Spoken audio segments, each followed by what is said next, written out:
So in this video, I want to talk to you about criticism and blame.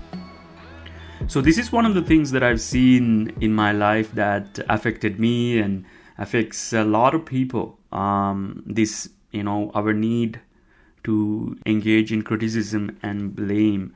And one of the things that you will notice that many people are unnecessarily hard on themselves. And sometimes we do it out of habit. Sometimes we do it out of culture. Sometimes we do it because we trying to cope with it, right? Cope with whatever is happening to us. So we use criticism and blame a lot, right? But we are not really sure how it affects us. People are not really sure how it affects us. So in my research, what I've discovered is that when you criticize, when you blame, it has so many negative impact to your psychological state and physical state, obviously emotional state, and also for your spiritual state as well. And I always go, I step one line forward, right? And I see that it can actually affect you, the events that you attract to your life as well, for reasons, things like because of law of attractions. So understanding how criticism and blame affects your life and why we use it is important. Why we use it, like I said, we're dealing with our maybe stress. We need somebody to talk about our problem. Sometimes we may be criticizing ourselves, to hold ourselves accountable, make sure that we are, goal oriented, make sure that we are doing all the right things in our life. So we use criticism a lot as a tool to improve ourselves, and also we use blame to help hold other people accountable for their actions, just as much as we are holding ourselves accountable for our actions through criticism. But some of the negative impact, right? Some of the negative impact of criticism involves blaming, and criticism involve. This is personal effects. Involves stress, anxiety, depression, low self-esteem, impaired decision-making, perfectionism and burnout, strained relationships, reduced creativity and innovation, physical challenges like high blood pressure, muscle aches, soreness. These things also associated with actually criticism and blame. So this is what I'm discovering in research right now. This is what I'm discovering in my, when I'm doing my master's program right now. And that's what I'm discovering. It's specifically, self-criticism and blame, the effect that it can have. The impact it has on your neurology, like why is criticism and blame bad? So one of the things that you might have heard of, you may not have, which is the aspect of the brain known as amygdala. Amygdala is essentially responsible for your flight or fight responses, like threat detection. So if your amygdala is activated all the time, you tend to get stressed out quicker. You tend to get anxious quicker. So what happens is that when you blame, when you criticize yourself, or when you blame others, you activate your amygdala, which leads to you staying in a more of an anxious and a stressed out state. So this is very important to understand. When you activate your amygdala, you also produce, especially when you're in a stressful situation that is activated by the amygdala, you also run into issues such as cortisol influence, where basically the problem is that if you're continually blaming and criticizing your life, yourself, or others, you're in a continual in chronic stress. You might have not known this, but that's the primarily the issue. What happens when you're in an environment that, or you're in an environment like a workplace that criticize or are very toxic to each other, you're in this consistent state of chronic stress, not necessarily brought on by work, but brought by your perceptions, right? Your criticisms, your maybe blame. Again, there are ways. I'm not saying, I'm not blaming you for you blaming. I'm not criticizing you for criticizing. I'm saying is that, I didn't know how this was affecting my life. I know I used to be very critical of people. And then I was very critical of myself. It helped me to, improve my skills, advance my career. But I didn't know it was giving me things like high blood pressure and burnout and anxiety. And I couldn't do the work I was doing before because it was too stressful. And I thought it was the work. And this was an error. And what I discover now is that my body was in stress because the way I was thinking about people, the way I was thinking about myself, especially when I didn't, meet certain goals or requirements or something, expectations. When other people don't meet expectations, I can see blaming and criticizing. So it goes both ways. So that's what I recognize, and that was what kept my body in high blood pressure, and then I had a whole set of other problems. So you might be wondering, okay, so I know that it's not really good for me. So what do I do? Well, one of the things is the first thing is catch yourself when you're criticizing yourself. That's one of the things that you want to start developing. You can call it mindfulness or paying attention or being aware. It doesn't really matter what you call it. It's the thing is that you need to start paying attention to your thoughts itself, your emotions itself, your behavior itself. I'm not trying to tell you to change anything right now, because a change doesn't come the way you think it does. And that's what I discovered as well. Changing your thinking to being less critical comes from first recognizing that and making a decision that you are willing to stop or willing to at least reduce critical thinking and blaming behavior. You might be blaming, it could be simple, like you might not even recognize, it could be blaming politicians. I'm in Canada, so a lot of people have a tendency to right now blame Trudeau for everything. It seems like the narrative of Canada right now is blame Trudeau.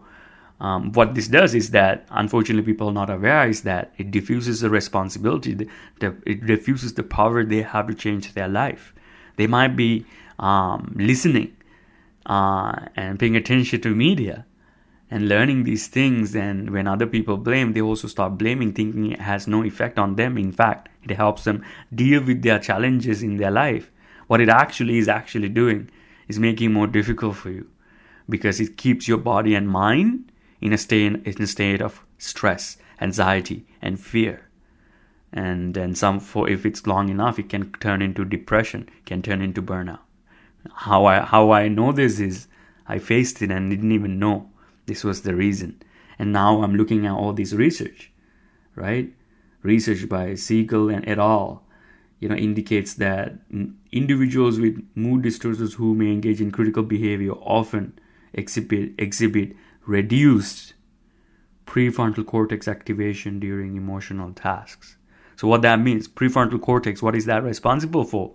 Your thinking, logic, being able to solve problems, being able to engage in projects, plan, execute, be consistent. I didn't know my problem was coming from fact I was blaming. I was criticizing myself and blaming others. I didn't know. And it's only when I started taking responsibility, I started to see the power that I had, the energy that I had to do the work I need to do to make things better. So that's the lesson you want to understand, is that, whatever it's like one of the things is that, how much, people talk about training and developing habits and things like that, right? But one of the, for me, criticism and blame have been almost like learning by touching a hot stove, right? It's you don't need training. You know how not to touch a hot stove by touching it once. Same with blaming and criticism. For me, I know the effects it had caused to my life, and I know why I need to stop it. And I know what it did to my stress level, to my mind, to my emotions, to my relationships, which I was dearly, to me the most, which affected, since I blamed, since I was engaged in criticism. So these are the changes that I needed to make my life better. And I can see that my mind is a lot more stable, a lot more calmer, a lot more peaceful than ever before, simply because I just decided to stop blaming and criticizing. Instead, I started to develop and cultivate love and kindness to others and to myself. Started with myself, right? Regardless of the mistakes or errors that I made in my life, I decided to love myself, be kind to myself, compassionate to myself, no matter what. It doesn't matter what other people say. It doesn't matter what my parents think, my friends think, the society think. I made a decision. I'm not going to blame and criticize myself. Yes, I may have goals that I've not met. And I may have goals that I have already met. Right? So if criticism causes me this much trouble and problems, that makes me make more mistakes by making me think, less congruently, with less clarity, why am I even doing it? Right? So I started to develop more kindness and love to myself, even when I make mistakes. So what? It's okay. We'll do better. We'll do better next time. Why not? Why can't we do it better next time? Right? If we really do want what we want in life, right? If you're looking for happiness, why can't I make mistakes and find it? Right? Same thing for others. When other people make mistakes, you don't need to hold on to it forever. This is a big error I made, right? I saw other people making mistakes. I thought they were doing things to hurt me. And then I held it against them without knowing what it was doing to me.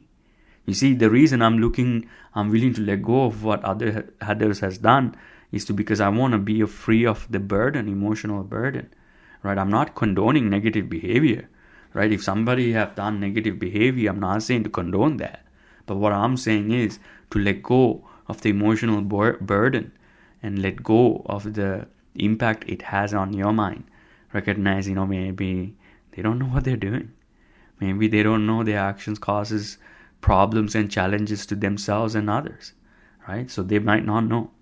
So one of the things I developed was to essentially practice loving kindness meditation, right? That's one of the main things that I practice now, is to kind of develop that overall in my subconscious level, that state of love and kindness, that would replace this, sense of negativity, blame, hate, anger, that was, in my heart, in my body, in my mind, that I didn't really know and pay attention to. So I realized, what do I have to do? So one of the things I learned is that when you want to change things in the mind, we talk about the subconscious mind, right? And then we talk about how the mind specifically follows certain principles or laws. It does follow specific laws and rules or principles, just as there's physical laws like gravity. There are certain principles in which the mind honors and works by. And one of the main ones is law of substitution. Law of substitution say that you cannot have two, both positive and negative thought at the same time. You can only have one thought at one point, right? So you can continually, if your mind is continually producing negative thoughts, what you got to do in order to replace that, right, is through substituting with positive thoughts, like loving kindness meditation. So what is loving kindness meditation? It's just literally you bless others. Simply go like, may you be happy, may I be happy, may you be happy. And then you can go wider, like to all beings, right? To everybody in the planet. You can go, may you all be happy, right? You just keep repeating that.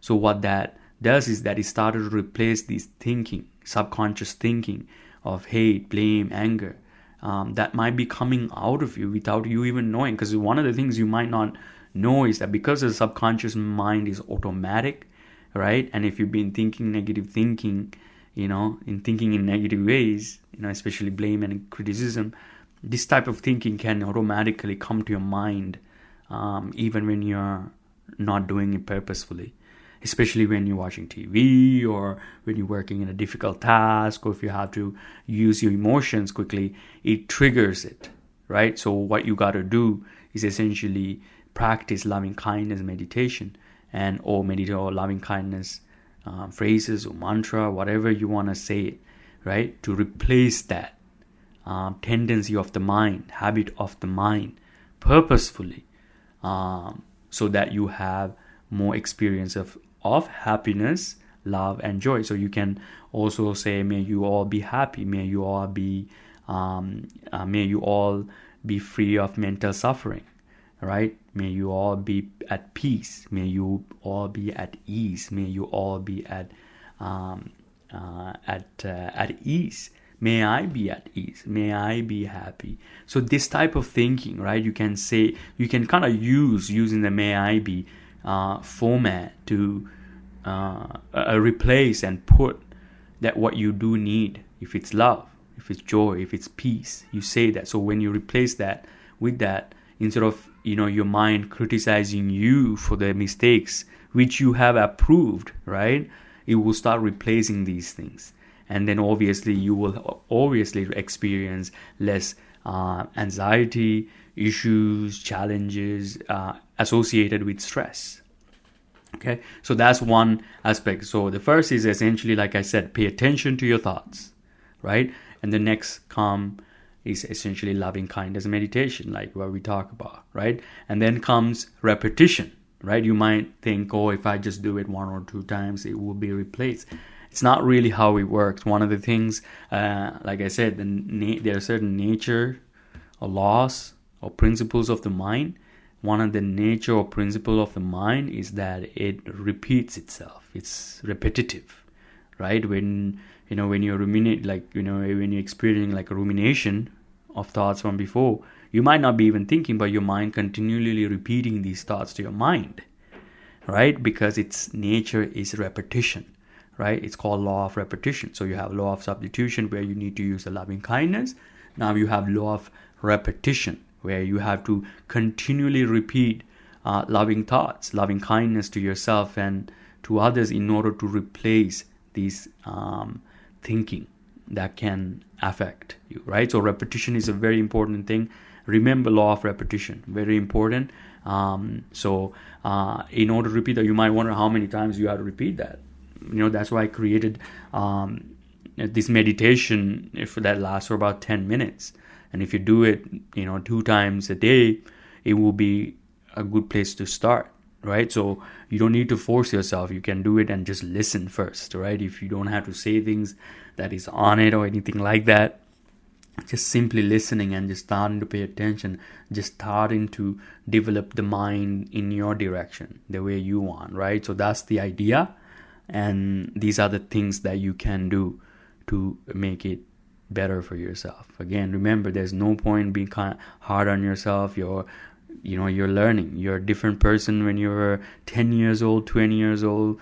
When you're 30 years old, your perception is going to change. You're going to learn new things. There's no point being unnecessarily hard on yourself. There's no basis for it. Same with other people. People are not the same person that they were yesterday. They change.